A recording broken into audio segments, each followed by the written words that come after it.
Good morning, everybody. Doesn't a minute's silence feel a long time? So I'm Helen Clark and I'm your moderator, and just so thrilled to see a packed room on the very last morning of Davos to discuss mental health issues, and it's fantastic. The forum's provided a platform for this incredibly important topic, because I think we're all aware that the turbulent times we live in are taking their toll on mental health and well-being, and we have people on the panel very well placed to discuss this.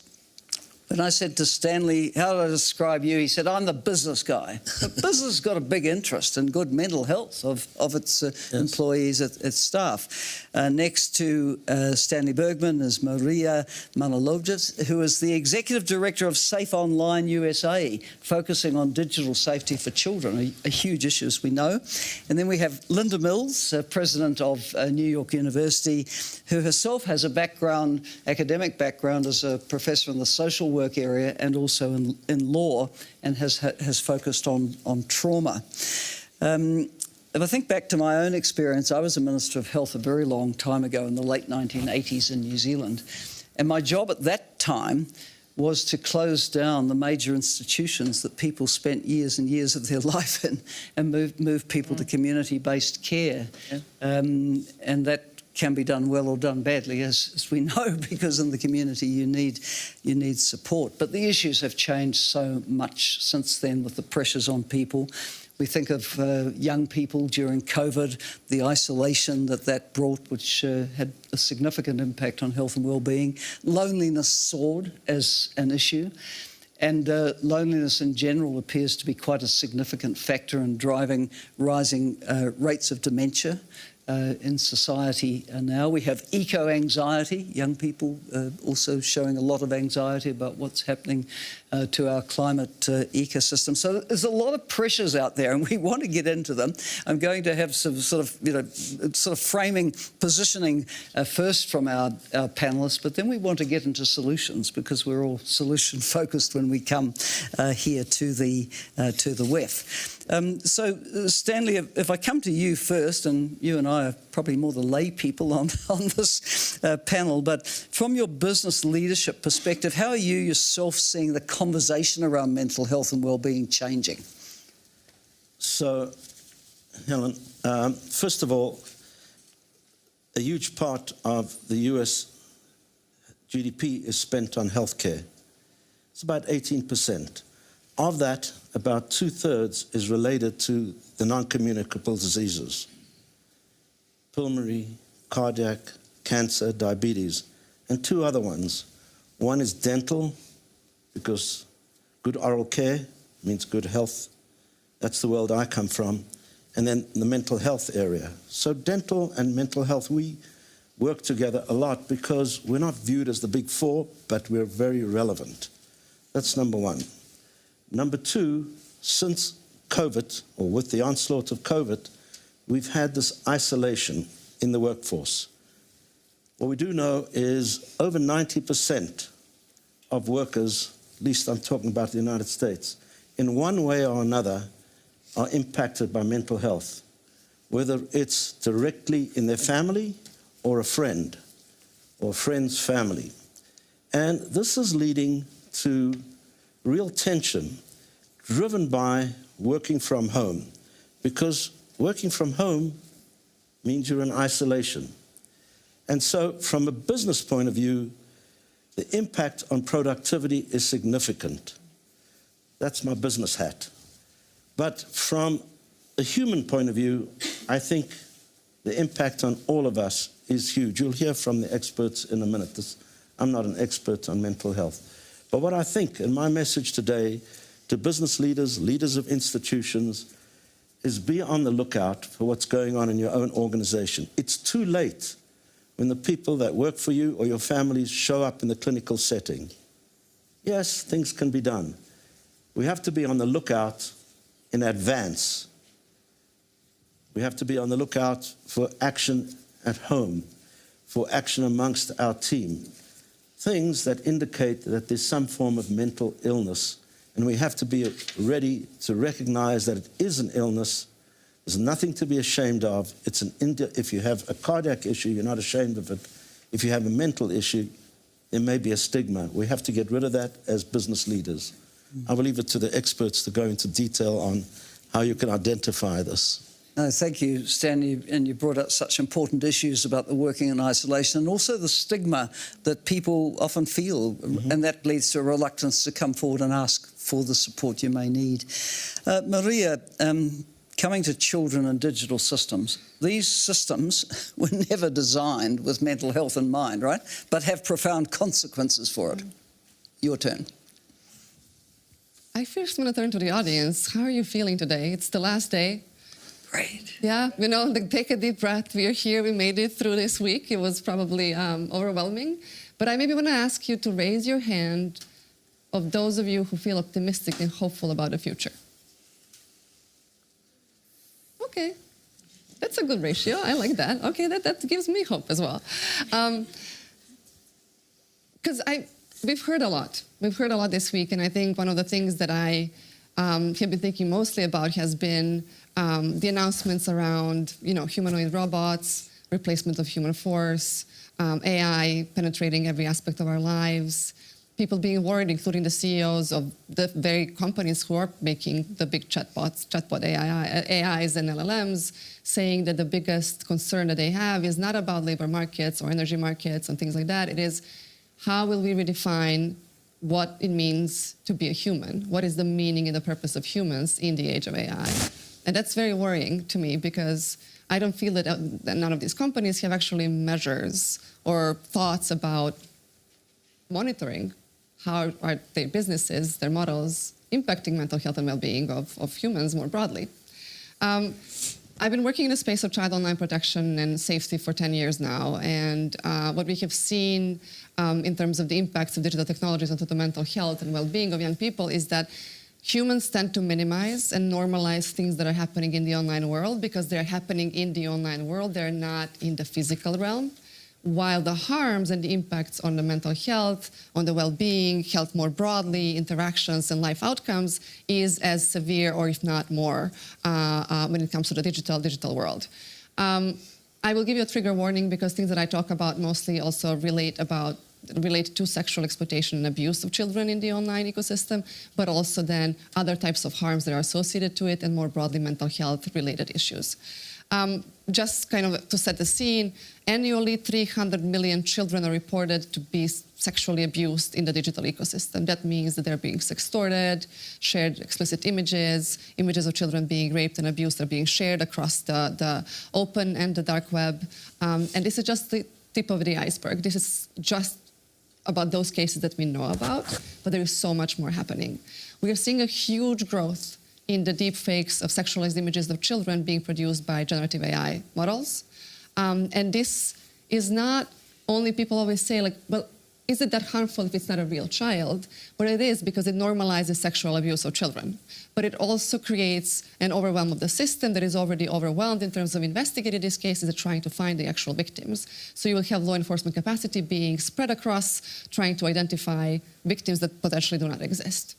Then add on top of that kind of the enabling kind of system where you have kids and Gen Z and teens spending between 6 and 9 hours daily online. In that ecosystem, you are having social interactions that are not synchronous. They're asynchronous social interactions. In that sense, you're then seeing the emergence of issues such as loneliness, isolation, which again create a fertile ground for every other possible negative mental health outcome or potential abuse and vulnerabilities of children going more broadly.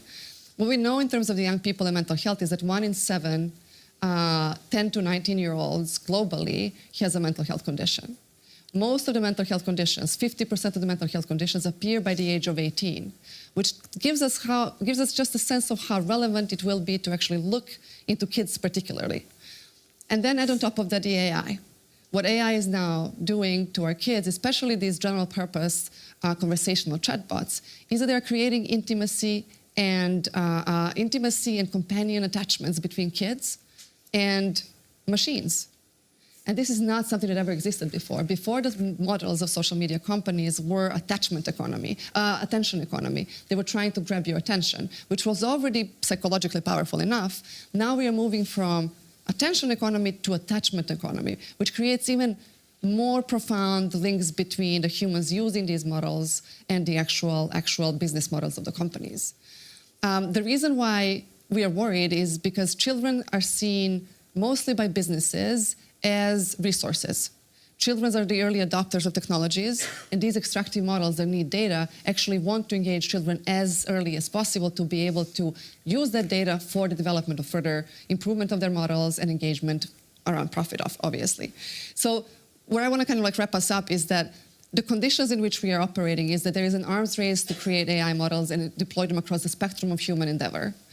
Children are there collateral damage because they're not being seen as genuine humans, they're being seen as a resource, but also these systems are not being built with safety in mind. So we really need to think about how do we build business models that have well-being and safety at the core of the businesses rather than as an afterthought as it has been the case so far. And I will just close off by saying that, again, going back to normalization and underestimating the impact of these harms, social interactions, whether they're online or offline, are not there just for fun. Social media, AI systems are not just there for fun. These interactions shape what it means to be a human, and our children currently do not have good models to follow. Well, some profoundly disturbing thoughts in that. And we need to come back to the what to do question as when we've had the first interventions. But what you're describing is, in effect, children being groomed in a certain way. And that's, very, very concerning. Right, so we're going to move from that concern to the set of concerns I'm sure Linda will inform us on. College context. Yeah, so, I mean, you see people suffering all sorts of forms of disconnection, isolation and so on, so bring you in to tell us. So Stan and Maria have touched on a number of issues that are related to college mental health, and that's going to be my focus. But why I'm so impressed that so many of you are here is that the first step, and Stan mentioned this as well, is for us to recognize the stigma associated with mental health. Because until we recognize that it isn't okay to get help or to ask for help or to describe what's going on inside, that if it isn't okay to do that, that people won't come forward and ask for help. So suicide is the second leading cause of death for young people from now the age of 10 years old to 24. That has gotten increasingly worse over time, and COVID was a huge contributor. So the first step, of course, is that if people are that vulnerable, then the question is, how do we get their attention so that they feel strong enough to ask for help? Because that's the only way you're going to prevent it. And in fact, it is preventable. Complicated, difficult, challenging.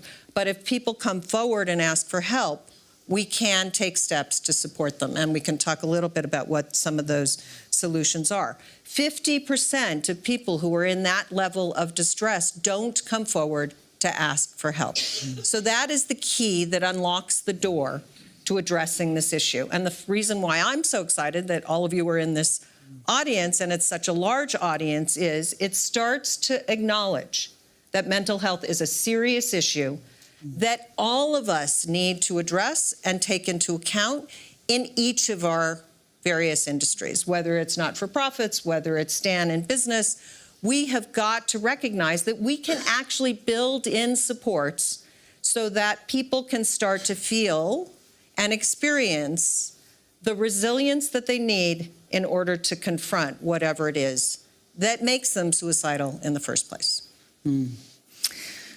Yes, well, coming from New Zealand, the capital of youth suicide in the OECD, I completely relate to what you say, and it's defied solutions, remedies for many years. So I'm all ears when we come to the second stage of this discussion. Stanley, listening to it, what thoughts does it provoke for you on how, in the business world, there might be a response to the challenges? Well, let me give you a math answer, and then let me give you a human answer. From the math, the NCDs are the non-communicable diseases that are totally preventable. So if we put our minds to it, we can bring down the cost, the number of mental health cases That's important to society, important to business. But let me talk about the human side.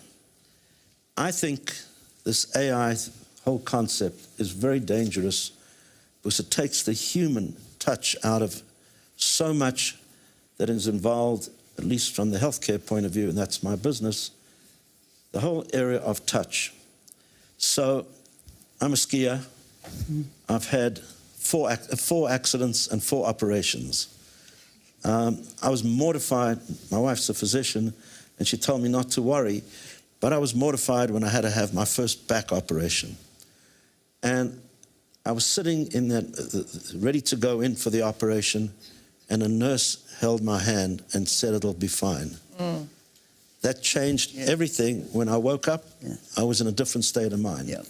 What I'm worried about is this AI stuff. Yes, if doctors use it as a tool, maybe when you go in to see your doctor, it'll be recorded into the machine and they'll look at you more, so that's great. But I think we have to be very, very alert, and we have to make sure that when we interact with our healthcare practitioners, that we talk to them, that at medical school, Linda, you run one of the biggest medical schools in the US, that healthcare practitioners are spoken to and encouraged to bring that human touch into healthcare. Because if we don't do that, I'm very worried about where this AI is going. If AI is a tool, it's fine. But if it's a substitute for the human touch, I'm worried. But even the physician consultation now is more likely to be on the phone, right? That's at least if it's a smartphone, you can connect in some way. But there's a lot of distance being put in these relationships. very serious. Can I just build quickly? Yes. It's so amazing that you bring this up because I was at a panel yesterday with Crisis Text Line. Yes. They're one of the largest global organizations that provide advice in crisis situations. And they are struggling because the funding now is going away from helplines that operate based on a human model. So they have human volunteers who are providing advice and support towards AI because they're more optimized. But there's another thing, which again, how is our sense of social interaction changing is impacted by AI, is that a lot of the helplines, because they're overwhelmed by the need, by the amount of people who need their help, are deploying some form of AI in the triaging process. But when you call now, or when you try to chat to them, they will ask, do you want to chat to the real human or to AI? People opt for AI. Because they find it easier or more detached or whatever it is. I mean, it addresses so much the stigma issue. Yeah, the stigma issue, yeah. So there's a distance in terms 100%. of the relationship, and then you feel as though, okay, nobody knows. Nobody's going to know. Yeah, so that's there's also this amazing research that they brought up. I think it was from Norway, but now they're doing it also in the global south, where they're trying to prove the investment in the economic model of actually working with real human volunteers for the societies and volunteers themselves. And volunteers are reporting so much more higher levels of beneficial mental health outcomes, but also communities are having economic benefit from it because cohesion in the communities is rising. And again, we are losing a lot of that because we are just looking into the efficiencies and performance and not the human aspect of what we are trying to do in terms of mental health. Mind boggles, doesn't it? You ring the helpline, press 1 if you're considering suicide, press 2 if you're considering self-harm. I mean, it's a horrifying thought, but it optimizes in some way. So coming back to the issues you raised, Maria, and the what to do question, this is an area it's notoriously difficult to regulate in. So to what extent do the answers lie down that path? To what extent do the answers lie in how we bring up children, in our education system, what sort of messaging? You know, we've talked over many years about how to ensure that children can become more media literate, you know, more. So is there something at that end of it as well? What's the mix of answers that you're looking at? It's a very complex ecosystem, but I'll try to kind of focus on things that I think we can do in the immediate term. It's very easy to look at all these harms and feel overwhelmed. It is so easy to think about mis and disinformation, abuse online, mental health issues, and all these kinds of things, and then try to address them, violent extremism, anti-Semitism, all these kinds of things. It is easy to look at these and then really have a laser focus on them, but I think we're then missing the bigger picture because these manifestations of harms normally have more or less common kind of causalities or common maybe mechanism which exacerbate these harms. I don't want to say they cause them necessarily, but they definitely exacerbate them. So a lot of the fight in this sphere in my ecosystem has been to introduce safety by design as a business principle for majority of the tech companies. And we were so focused on safety by design that we've set our bar very low. We set our bar for us, for societies, and for tech companies, just don't do really terrible harm. Like, that is like, please just don't do that, but everything else is fine. But we didn't think about, are we actually asking them to have measures related to mental health outcomes, to the well-being outcomes, to how is your business causing pro-social effects and interactions rather than just safety by design. So what I've come to do now is I say safety by design should be your initial entry point step. That is a floor, not a ceiling. And then on top of that, we should be asking measures around impacts on mental health, on well-being. So what we started speaking about this year is well-being by design, especially for children. Maybe for adults, you cannot go to that step, but for children, you ask of other businesses, not only to prove that you're not gonna get their child to commit a suicide, but you're asking them to prove like what is the actual beneficial act. Will they try and learn to play a piano? Will it learn to develop cognitive skills? Will it learn to be more social, create kindness and stuff like that? And we don't ask that from companies who are serving products to our kids that they are using 6 to 9 hours a day. And that to me is mind-boggling. Because if you get a playground set up in your city where 20% of kids are harmed daily, fracture arms, break teeth, get abused by adults on the playground, every city will shut them down in a minute. But because it's online again, somehow it's like, oh, it's beneficial for some. So like we can't really change it. But up to 20% of kids get worst of the harms. So I think flipping the models and creating business incentives for these type of things, actually creating competition mechanisms so they can compete on safety and well-being and pro-social effects rather than just not doing the worst forms of harm. And in your work, how receptive are businesses to this kind of messaging? I think that the things are changing. Regulation is unfortunately now focusing only on safety as a basic kind of principle. So there has been a really good movement in terms of regulation. What I would say is that we just need to also start thinking about not only what we should have regulated 20 years ago and now focus on that, which is social media, but we be really forward-looking. In 10 years from now, this is what we anticipate in terms of impacts. Can we now act so those impacts are not realized? So again, have that forward look. And I think communities, parents particularly, mothers particularly, have been a really strong voice. Customers as well, but also governments that are really having pressures from voters, that this is becoming a very salient political issue as well across the spectrum, so kind of a bipartisan, which is a really good movement. Linda, you also spoke from the hat of someone very concerned with the students' mental health, college mental health. Where would you like to see, I mean, you've got your own approaches and solutions, and would you be able to also generalise from those to what society could do? Yeah, early on when we addressed this issue in 2004 at NYU, we really took a crisis approach, which was to be sure that those most in need would get the services that they needed. And so we created a 24/7 hotline. We've now, over those 20 years, received 1 million calls. We use a text line that is human, not AI generated, and in 6 languages so that people could use their own language, even though the primary language, obviously, at NYU is in English. So we set up a number of mechanisms to ensure that the crisis piece of this was addressed. And in the process, with all of those calls coming in and all of those texts, we've counted that we've saved about 5,000 lives. So that people have actually used it. So that's the crisis piece of it. But slowly but surely over the course of those years, as we developed our expertise in addressing it as a crisis, it became obvious that we weren't dealing with the stigma piece. And that 50% of people weren't going to come in, and they weren't even going to call the hotline, even though they could call it anonymously. Their parents could call, their roommates could call, their friends could call, anybody could call and say, I'm worried about somebody. So we realized that we really needed much more of a public health model where everybody was involved, just like this amazing room of people, everybody was involved in addressing the issue of mental health. We were all going to be concerned about it, and all of us were going to recognize that we each have an aspect that we own around mental health, including our own.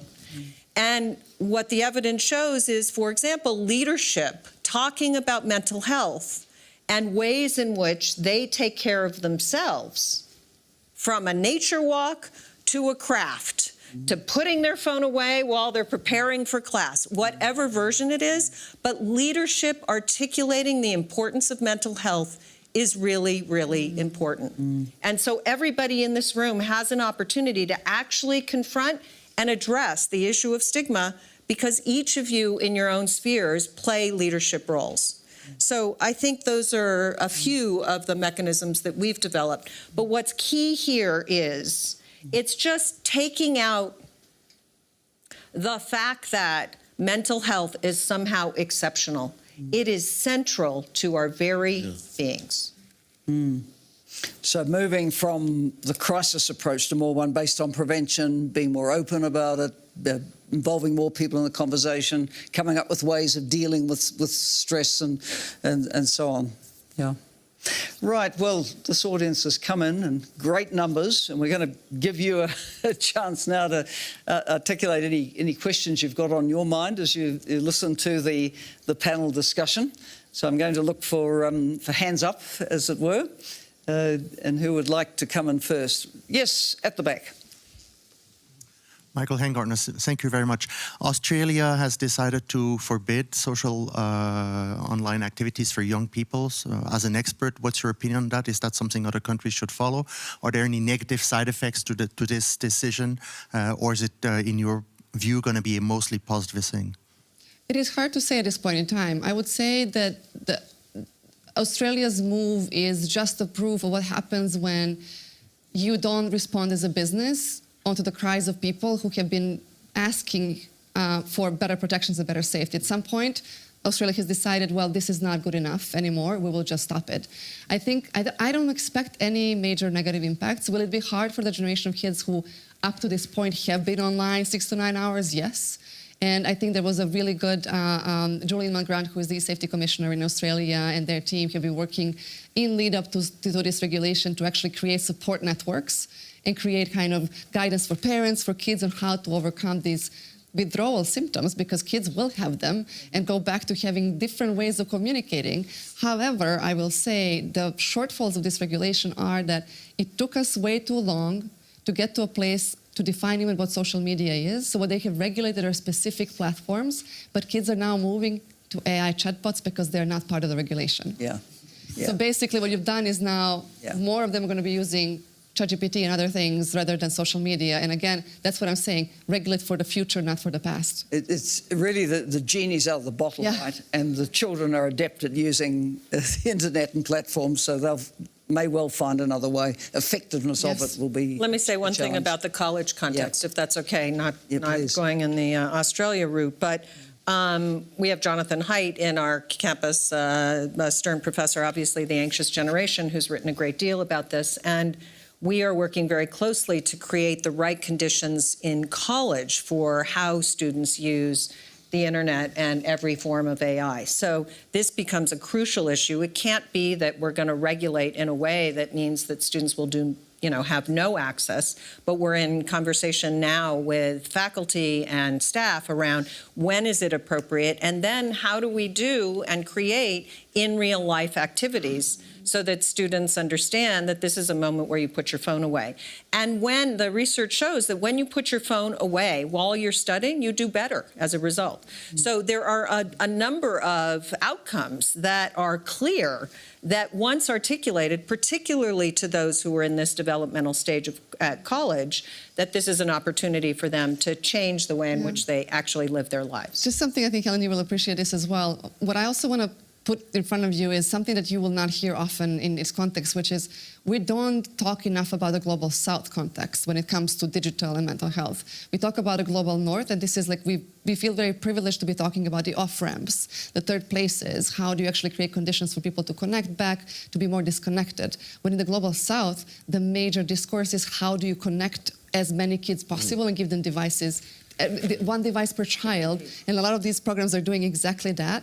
And these are the places where adoption of AI in education, health, and other places will be the fastest because of the lack of regulation, entry to the barrier to markets and stuff like that. And I think we need to also think about this equity issue that is now appearing between those who can be privileged to disconnect and those who actually will not be. Very good. Good point. Can I just Yes, Stanley. add one? I don't know whether it's right or wrong what was done in Australia, but what I do know is that this topic is now on the agenda. Yeah. And it's the same agenda, the same methodology that got limits to age restrictions for drinking or firearms or things like that. So we got this on the agenda. Whether it's right or wrong, I don't know, but the debate is on. And that's what's important with this Australian move. Thank you. Yes, at the back. Hi, Jeff Richards, AO Foundation. So as parents, we can monitor what the children do. We have blocks to block them, but the kids are cleverer than us on these. They can work out the hacks. The companies know the hacks. They don't care about them because it's against their business. They want the kids to go through the hacks. So either there should be regulatory to deal with this, that the companies get massive fines for not fixing the hacks, because it all comes up from parents immediately on the support lines. The kids can get through the time zones. You wake up in the morning and you see the kids 6 o'clock in the morning before they go to school, and you see they've been on 7 hours because they've been in a different time zone. This is one way, but there's also one of the young global leaders here the other day has this system that he's showing around BRIC, where you tap the phone and everything's out immediately. Unfortunately, my kid won't allow me anywhere near her phone because she knows what this is. But how do we deal with this to actually stop this? Regulatory to the companies, fine them big time because they really know these hacks are there and they can fix them easily, but they won't. I will just recognize yesterday I had a session with John Haidt and Dr. Becky. I know many people know her from her work across the world. And we were really focusing on the overwhelm and the anxiety that parents feel in this digital age because they feel powerless. And I will say to these parents, it is not your responsibility to be the sole monitor of how this. We do need to work with companies to create safety and well-being measures that can prevent kids from getting harmed. So it's not all on the shoulders of parents. In the meantime, what we talk about is that children need friction in their growing up. They need to be risk takers. And currently we're trying to kind of reduce everything that we can around them to create conditions for them to be as protected as they can be. But I think what will be helpful is setting healthy boundaries early on. So then what Dr. Becky was saying, so then when the teen years come and you say no social media or no phones, they're not freaking out. Like, what do you mean no social media, no phones? So like setting healthy boundaries from early childhood will help you be able to then talk through them with what the boundaries are. But at the same time, being open to their online experiences. Because if you close the door, if you come to this conversation judgmental, if you don't create space where they can feel safe to share good and the bad, they will never tell you what happened. And I normally say, yes. And I normally say, don't say if this happens, when something bad happens, because something bad will surely happen, and hopefully something minor. But like, so they know that they can be with you, they can share that with you, and be open to those things. It's really important in the short term while we sort out the company angle, the industry angle. Yeah. Right, looking around the room again. I mean, bringing up children is challenging even before these pressures, right? What can we do to help parents to support their children through navigating this age? Yeah, it's hard. It is really hard. And I think, again, there is a policy angle, there is a service angle, there is an industry angle. Again, parents cannot be left alone to manage this. It is not something that they can, in fact, manage. Helen, I would also say that, in general, companies, for example, that are affiliated with the World Economic Forum are really socially responsible companies. And I think discussions like this educate CEOs, business leaders on the importance of this issue. So I wouldn't blame companies 100%. Yes, there are bad companies, there are good people, there are bad people. There are good companies, bad companies. But majority of companies, big companies, are socially responsible, and their leadership would like to learn more about this. And therefore, I would ensure, the World Economic Forum, NYU, you do a lot of public-private partnership work. And I think I'm more optimistic about companies understanding this issue in the long run and addressing it than saying, the companies are just out to make money. It's a balance. Yes, so much of this is educating people and panels like this, raising awareness about the impact of what's going on, and then advocating. And the forum is a perfect place for that. And maybe I can add just, we were in preparation, so this week we've launched this initiative called Weave Wellbeing into the fabric of technology. We are creating another collaborative funding vehicle to support the field, to generate enough evidence, look into the beneficial tech solutions that we can use, but also scale interventions across governments. And I will just say, to prepare for that launch, we've done a landscaping report to understand what is the state of science and evidence, what is the state of policies currently on these issues, and how can we then build from there on. And one of the main findings is that we don't have, the evidence is so fragmented, especially on the side of rigorous scientific research, that we did not think about this 20 years ago to create baselines for longitudinal pieces of research that can help us then create measures to monitor what is happening with our mental health in young people. So now we are trying to appeal and raise the funding for generating this basis for science. So we're working with the World Health Organization, with the Lancet Commission, with the others, to really start thinking about where does the human science on this issue need to be right now, so we can be better to prove or to be able to inform companies and give them the sense of what is actually happening. In that sense, my big plea is we need to advocate and create either pressures or through conversations or through capacity development to create mental health outcomes to be measured as part of the policy evaluations of governments, but also companies. What you don't measure, you cannot change, but you can also argue for. And currently, we don't have those measures in transparency reports, in the reports of governments around the policies in Australia, and so on, although they have now created an evaluation they're going to be doing of this policy particularly. But we need to focus on creating conditions in which we can actually have dialogue, but also have data-based dialogue and evidence for what we want to do and how we want to achieve it. Down the back. Right. We just discussed a little bit on how you could support parents, but just to take that one step further, a lot of us are in business, so how can we support business and the people who are leading teams to help support their team and build resilience within the team? Stanley, that's for you, I think. To me, it all begins with this discussion. I don't know, perhaps you can figure the date, but I think it was about 15 years ago, I was on a panel like this with Secretary General, the late Kofi Annan, and we were dealing with emergency preparedness.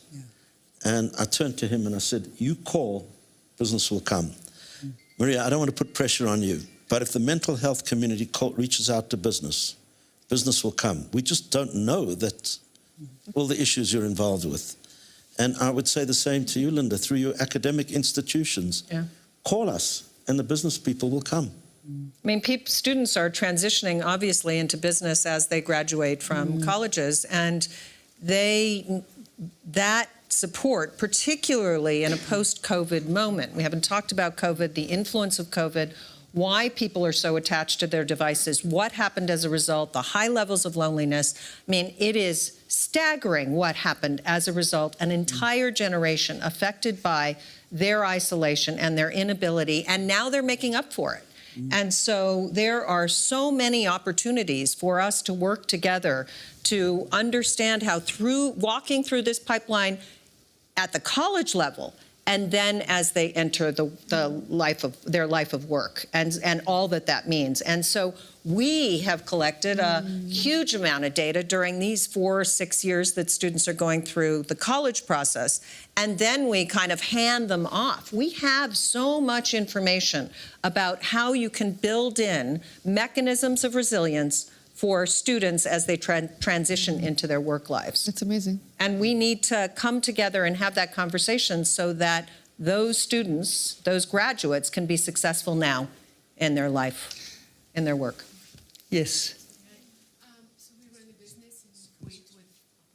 My name is Bahia Jafar. I come from Kuwait. We run a business. I just want to share what we've done. Recently, we have around 2,000 employees. And what we've done is run a happiness survey within the whole enterprise. And part of this happiness survey had some of the health Outcomes. Sorry. And we were overwhelmed with the results. We have not shared that, but maybe a way forward. Overwhelmed? Why don't you describe just for a moment what you found? Actually, 65% of our employees were very happy and showed no signs of any mental issues. Some of them had some fear of AI entering into the business and taking away their jobs. But overall, it was our first time, and we will be running this on yearly basis. I'm trying to assist the gentleman who asked about the business question. And we're hoping to build up every year more information. And so we have a doctor on site for 24 hours. This is just a contribution. I have no further questions. Really helpful. If you don't have, to Maria's point, if you do not have data and you don't know what you're dealing with, you can't address it. You can't develop the systems that will actually help to support people through their working lives. I mean, it will make all the difference. Knowledge is power. And then to add to that, Good. that is and you need to have a purposeful approach, a clear idea what you want to achieve, and also investment. That costs money.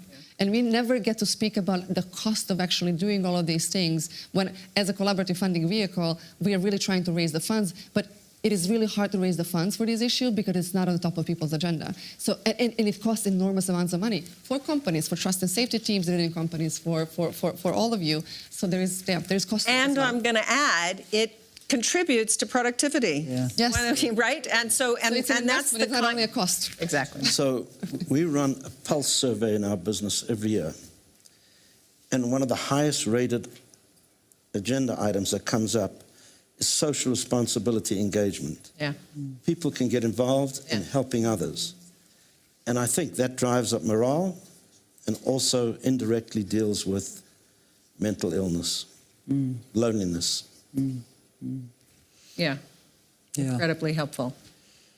Well, I mean, we've really, I think, had a good airing of the issues, and we've also had insights into what we can do, the leadership positions that all of us have with respect to our organisations, companies, university, whatever it is. We've talked about, is there scope for regulation? Is there scope for this kind of discussion with business, which alerts people to the issues, raises the issues? And you're right, Stanley, often this starts here at the forum, and over the years it gets traction and you get some real movement. We've heard about the call for more evidence.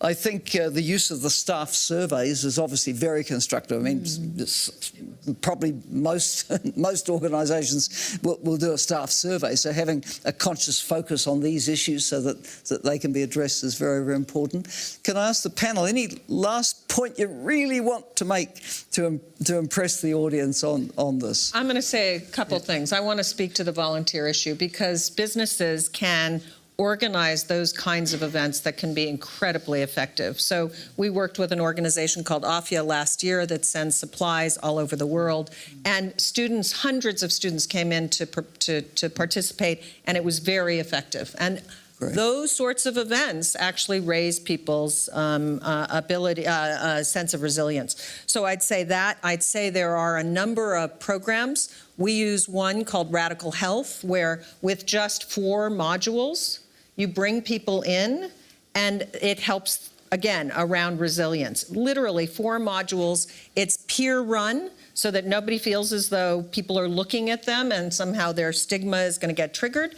So really, really amazing outcomes in terms of bringing people in and giving them an opportunity to understand what actually is, to appreciate what's going on with them, and then to gain a few skills around resilience and coping. Fantastic. So I'd say those are 2 of them. Don't forget nature, going out and taking a walk, just encouraging people to take a 15-minute break. Amazing. outcome. Fantastic. Stanley, your 20 seconds. Core business. Core business. Will come. Right, that was 10. That's great. Maria?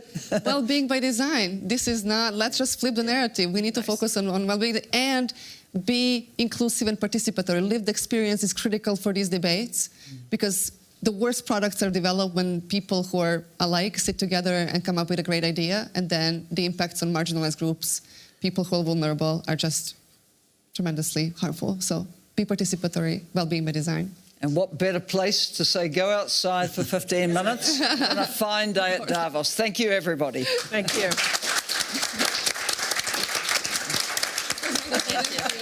I gave you my card.